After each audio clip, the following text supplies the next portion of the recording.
Mobile से जानकारी। आलोक जी, ये पूरा घटनाक्रम कैसे हो गया, यहाँ तक कैसे आ गई बात? वो पीछे से एक बार हमारे होटल में बियर बार में शहर के लड़के और ये लड़के टेबल पे बैठ के पी रहे थे। इसी में बात आ गई, गाने सुनी में अपने में झंझट किए। किस साल और की बात थी ये? 23 या 24 की। अच्छा, मतलब 2-3 साल पहले। हाँ, 2-3 साल पहले। तो हमारे होटल के स्टाफ सारे लोगों को हटा दिए। वही बात आई, बात गई, बात खत्म हो गई। फिर ये 24 में ये एक बैक आके होटल के गिलास वगैरह तोड़ के होटल को शीशे डैमेज। की तोड़ फोड़? हाँ, रिसेप्शन के शीशे तोड़ दिए, काउंटर के शीशे तोड़ दिए। और उस समय मैं पुलिस को कंप्लेन किया तो पुलिस FIR दर्ज नहीं कर पाई। तो उसमें आप लोगों ने ही इनको पकड़ भी लिया था? हाँ, वो समय और लोग तो भाग गए और हम पकड़ लिए। हम तो नहीं थे मौके पे, हमारे होटल के स्टाफ पकड़ लिए। और लड़के जो है घर के जो थे रिश्तेदार के पुलिस को लड़के। आपने दिया इन लोगों को? हाँ, रिश्तेदार के लड़के। तो मैं कोतवाल साहब को फ़ोन करके बताया ऐसी घटना किया, तो जाके पुलिस भेजे। तो मैं ले जाके गाड़ी से और इनको बैठा के हमारे 2 बहनों की उसमें शादी थी, बहन के यहाँ सारे रिश्तेदार आए, तो मैं ले जाके हैंड ओवर कर दिया। हैंड ओवर करके मैं चला आया। इसके बाद वो 2-4 महीने के बाद पुनः तोड़ फोड़ कर दिए।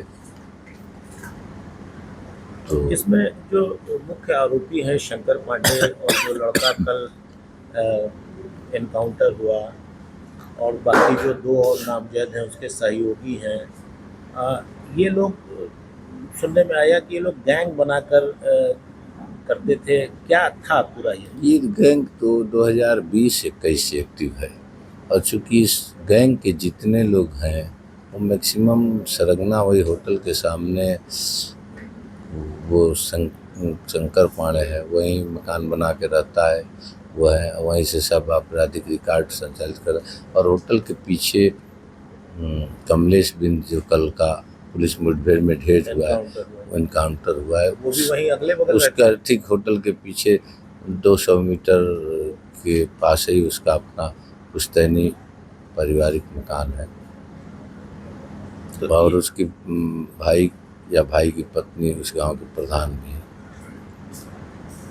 मतलब ये सब जो है वहीं अगल बगल के थे और वहीं भाई रंगदारी भी करते थे। हाँ, रंगदारी का वो उसी रंगदारी से उस गांव का प्रधान हो गया, उसका भाई अब हो जाए। गांव में किसी कीमत नहीं है, डरा धमका के वोट भी ले लेता है। आलोक जी, 2026 में अभी मई में घटना होती है अंत में, तो इसकी कंप्लेन आपने पुलिस में की थी पहले? हाँ, 2024 में हमको लगा कि आपराधिक प्रवृत्ति के व्यक्ति हैं। इसकी सूचना मैं मुख्यमंत्री जी को पंजीकृत डाक से, DGP महोदय को, अपर मुख्य सचिव गृह को, ADG वाराणसी को, SP गाजीपुर को, जिलाधिकारी गाजीपुर को, मतलब ऊपर से शासन के टॉप पोस्ट पद से लेके जिले के DM SP तक सबको पंजीकृत डाक से इसकी सूचना में भेज दिया था और उसको अवगत करा दिया था कि भविष्य में ऐसी घटना न हो। क्या कार्रवाई हुई? तो कार्रवाई तो हमको आज तक नहीं पता चला। उस पत्र का फिर मैंने रिमाइंडर मुख्यमंत्री जी को भेजा और रिमाइंडर, इसके बाद एक पत्र मैं स्पेशली DGP साहब को लिखा। मैं उसी जगह व्यवसाय करता हूँ और उस समय मैं यह लिखा था कि मैं उत्तर प्रदेश सरकार को नियर अबाउट 40 से 50 लाख रुपया राजस्व भी अदा करता हूँ।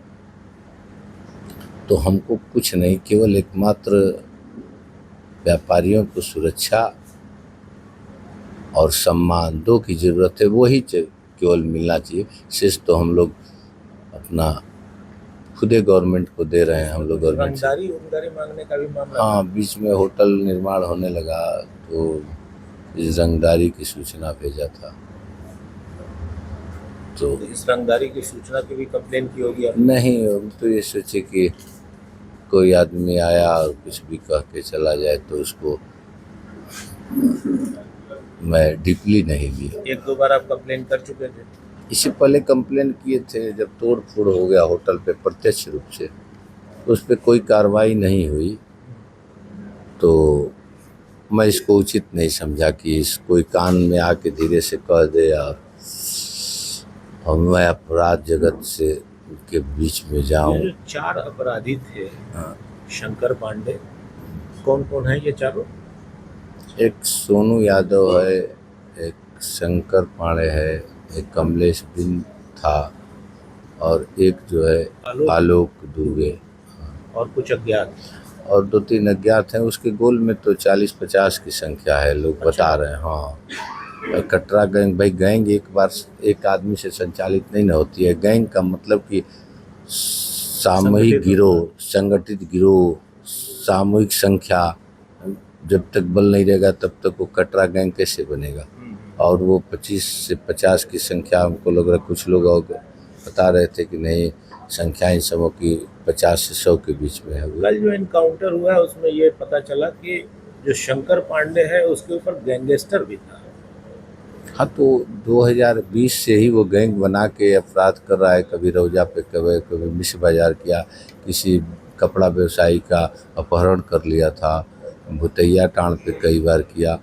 तो भुतैया टाण पे बोलिए कुछ लोग FIR कराए, कुछ लोग जो है इसे छोड़ दिए। इनके खिलाफ काफी संख्या में अपराध है। काफ़ी संख्या में अपराध है। अभी काफ़ी संख्या नहीं, अभी यदि दर्जन होगा तो 2-4 दर्जन लोग तो डर के मारे एप्लीकेशन ही नहीं देते हैं कि अपने बच्चे परिवार के साथ हमको रहना है। तो कम से कम 20 ऐसे केस होंगे जिसमें मारा पीटा, लोग का बच्चा बच गया, परिवार बच गया, तो फिर वो कंप्लेंट ही नहीं करने गए।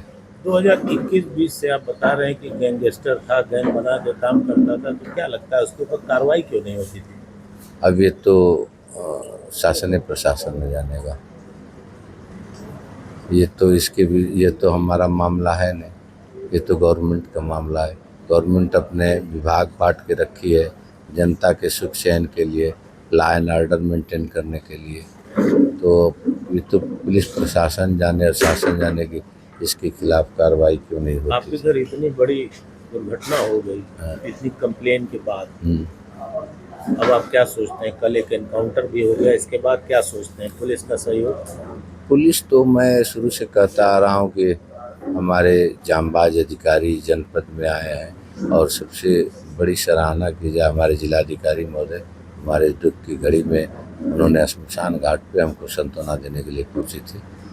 तो पुलिस और हमारे जिलाधिकारी महोदय, स्पेशली हमारे कप्तान महोदय, ADG वाराणसी जो हमारे घर पे आए थे आवास पे, DIG वाराणसी से वैभव कृष्ण जी, सब लोग आए हमारे दरवाजे पे और उन्होंने हमको सांत्वना दिया कि आपके साथ बहुत ही जल्दी न्याय मिलेगा और मैं जल्दी से जल्द अपराधियों को गिरफ्तार करके कड़ी से कार्रवाई सजा करें।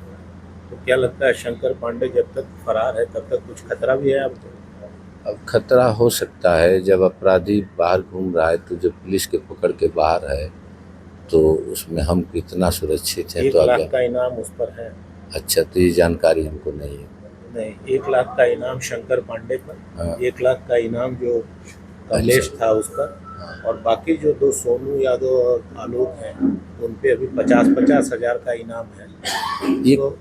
ये कहीं न कहीं हमारे यहाँ ज़िले में शिथिलता रह गई या लापरवाही रही, या जैसे इग्नोर किसी की, इग्नोर तो प्रशासन नहीं करती है। नहीं तो पूजनीय श्री योगी जी महाराज जी के लॉ एंड ऑर्डर का जो डंका बजा हुआ है और वाकई हमारे प्रदेश में दिख रहा है, और इसी प्रदेश का दर्पण करके अन्य प्रदेशों में हमारी भाजपा की सरकार बन रही है, उसमें सबसे बड़ा रोल कोई है तो हमारे महाराज जी का है।